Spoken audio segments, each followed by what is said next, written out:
I'm going to talk about Arab and Muslim attire, such as the hijab, headscarves. I don't remember the names for everything.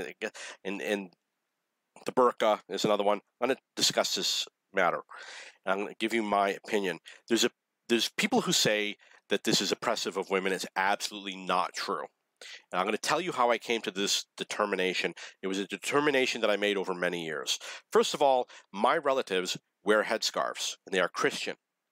My aunts and my grandmother. And I asked them one day, why do you wear headscarves? And she said, to protect her hair. They go once a week, or maybe once every 2 weeks, to get their hair done. They get a perm, and the wind blows her hair, and her belief is that it messes up her hair, so she wears a headscarf. They all wear headscarves, babushkas, I don't know what you call it. They're Italian. And they do it when they go outside. They believe it protects their hair, and they did it all the time. And I had seen people wearing burkas or hijabs and attire like that in the United States. And when I was younger, you don't know any better, and you say, why don't you you're here in the United States now, wear our clothes. I don't believe something like that anymore. People should be allowed to wear whatever they want to wear. There was a woman who worked at the Wegmans grocery store near where I lived who had traditional Muslim attire, and she had a job working as a cashier. I remember seeing her occasionally when I went shopping. So I doubt a lot of things that I hear in the media. When someone says this is sexism, oppression, I say, prove it, because I don't believe it. If oppression doesn't work in any society, oppression fails. What doesn't hurt you makes you stronger. If oppression existed, then the society would fail, it would come to a standstill, and it would stop. That's what oppression is. If you think that there's systematic oppression of a group of people, that group of people would cease to participate, cease to exist, and anyone that's dependent on them would also. If that doesn't happen, then there's not oppression. And at some point, we got access to the internet. When we got access to the internet and searching on the web with Alta Vista and Google and Hotbot and all that stuff, you got access to information. And I said, I'm going to look up Muslim women on Google image search or some site like that. I said, these Muslim women, I see their hair. But we're told that Muslim women are not allowed to show their hair, or Arab women cannot show their hair. It's not true. The kids wore no head coverings.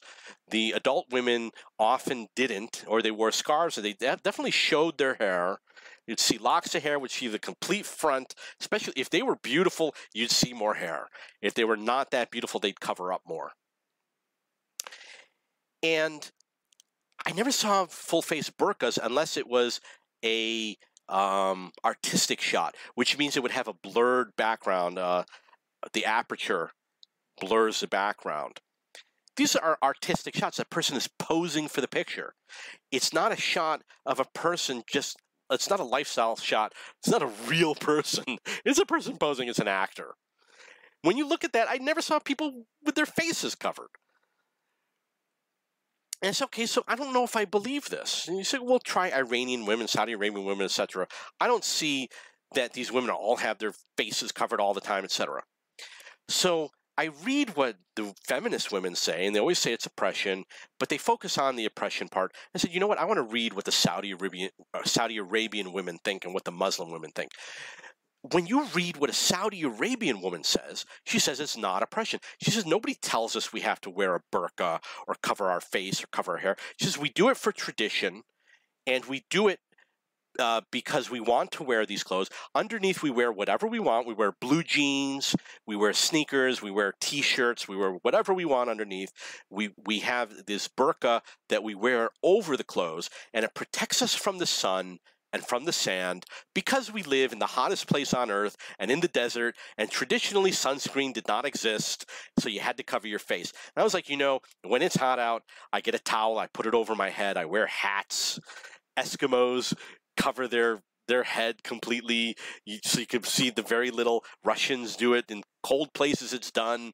I would put towels on my lap to protect me from the sun. Wearing less clothes does not protect you from the sun. Putting layers on it can obviously cause you to overheat. There's a disadvantage to doing it, but it prevents you from getting sunburn. I'm sure other people, I'm not the first person to put a towel on my lap when there's sun on my lap sitting in a car. Other people have done it, or to put it over my head. It's what people do. So guess what? Many Arab countries were Bedouin, or people did not live in urban areas. They lived in hot deserts. Or even if you live in an urban area, I live in the Philippines, it's effing hot over here. I do not go outside between the hours of 12 p.m., 12 noon, and 4 p.m. I don't go outside. I used to bring a bottle of water. I used to take a shower with my clothes on before I would go outside. It would last for half an hour. Bring a bottle of water in case I need to pour it on me, and get back home because it's too hot outside. And it's not as hot here, only 85 degrees. But you don't sweat because of the humidity. Over there, it's hotter. They got to deal with bigger heat problems. These people did not have sunscreen. Sunscreen is a modern technology that they did not have access to through the history, the thousands of years of history of their culture. The United States is a new culture where women used to cover up their bodies from head to toe, which we seem to have forgotten was only 3 generations ago. You have a great-grandmother who used to cover up from head to toe in the United States of America. Can't you wait a few generations for these people to change their clothing style? Do they have to adopt your clothing style immediately as you have? They don't have to. Why are you imposing your cultural beliefs on another culture? The Arab, Muslim, Saudi Arabian women do not believe that they are compelled to dress that way. The other issue is the men wear headdresses. They have beards that protect the majority of their face, and the remaining portion is their eyes showing, which is somewhat equal to the amount that a woman wears when she covers her face with whatever that clothing is called. Men wear headdresses that protect them from the sun and protect them from the sand, the elements. That's why they wear it. And they wear robes that are very much similar to a hijab. The only difference is that the headpiece is apparently separate, and on a hijab, maybe it isn't. Maybe it's a one piece. I don't know. Nobody ever points out that men dress that way too, and nobody says that those men are oppressed. Why do they dress that way? To protect themselves from the elements. If you do look at the modern Arab man, half of them do wear business suits, but the other half have that traditional dress.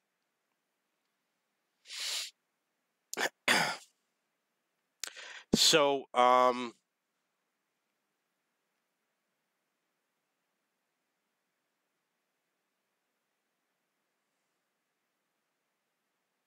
wonder, there was something else.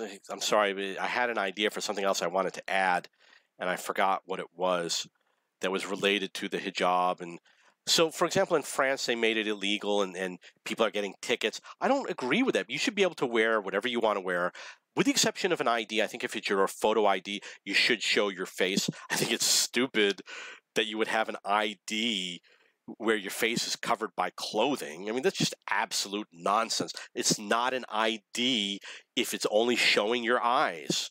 That's not how identification works. People should be required to do that for photography. If a woman can't handle it, they need to grow up. Seriously need to grow up. Now, another issue is that many American women wore face coverings at funerals and at weddings, and gowns. Is it because they were oppressed? I know the reason why. They wear it to hide their emotions. You don't want to show that you're not crying at a funeral, so you wear something covering your face.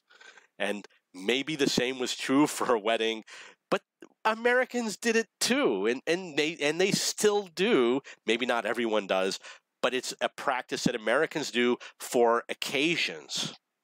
So why are you judging another culture? Why are you saying that it's oppressive when they do it? In the United States, if you look at pictures of American women in the early 1900s at the beach, they were covered from head to toe. That was the style. When we went to Italy, when I went with my mother, she said to me, don't wear skimpy clothes on the beach. And she was talking about, you know what shorts men typically wear in the United States. That's what I had, and a short sleeve t-shirt. Just a t-shirt, typical like this. The kind of baggy. When we went there, she said they're very conservative. They don't like people showing their bodies. When we got there, these people had such skimpy outfits, the men and the women. You saw everything. You saw what they were packing. The children dress that way. The adults dress that way. They showed off the entirety of their bodies, and they had only the skimpiest of outfits on. And when you look at the old photos of my family at the beach, at the same beach, they did not dress that way. And I believe it may have been the first time my mother had been back in perhaps 20 years. So she did not know how life had changed on the beach in Italy. Now, I argue that many cultures in the world, most cultures, have thousands of years of history. Chinese, Arabs, the French, the Italians, the Russians, Africans, etc. Not true in the Americas, except for, of course, the Indians, even though their culture has changed vastly, their lifestyle has changed. We have to relearn all the lessons about inequality, racism, wealth, sexism, etc. We have to relearn it. It doesn't start the day everybody moves in. It's going to take time. We were a country that needed to be settled and explored, which was high risk, and it was predominantly done by men. And men dominated society in this country because they went to the coal mines and the gold mines. They settled the West and the wagons. They did all that stuff, and women didn't do it. They were not interested in doing it. They were not participating in the settling of the country with the same amount that men did, or building the railroads, etc., all those different things. And society existed with a lot of men, and those men dominated. We got, for example, in Alaska, it's known to be highly populated by men, and they're going to make society cater to them. They're not going to make decisions for women that aren't there. And I think that women had to adapt to the change, the difference between Europe, which was civilized, and the United States, which in many ways was not. And it was undeveloped. And it takes time to adjust that, to change social structure and beliefs. And you've got all these different cultures, all these different beliefs, all mixing together. It takes time to sort that out. Don't expect everything to be progressive the way the United States is when you got a country that figured it out thousands of years ago, and the solution works for them, and they're happy with it. The Quran says that Muslim women must dress conservatively, and that's what they believe, and that's what they do, and it's their right. To tell someone else what to do is fascism. That's the definition of fascism, is to require someone to do something that they don't want to do. That's what fascism is. Look up the definition, and you will find that that's exactly what it is. It's directly or indirectly forcing someone to do something that they don't want to do. And that's what the fascists did. Okay, so if you have any questions or comments, please post below.